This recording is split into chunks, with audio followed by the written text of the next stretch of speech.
लो जी, finally हमारा tractor आ गया, वो पीछे देख सकते हैं आप। तो अभी इधर रूट पे ये हाल है, जो भी वो चलाया जाएगा।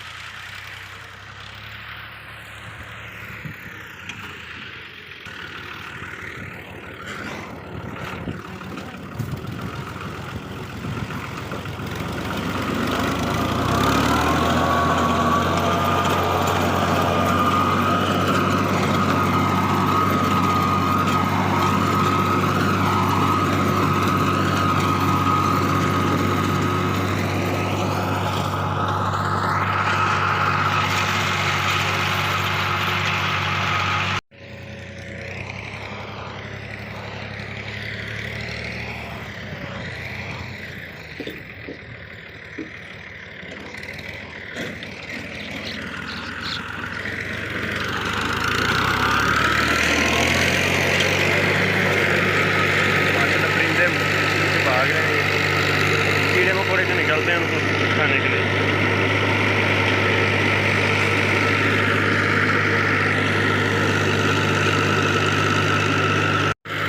बहुत ज़्यादा परिंदे आ गए हैं इधर कीड़े मकोड़े खाने के लिए।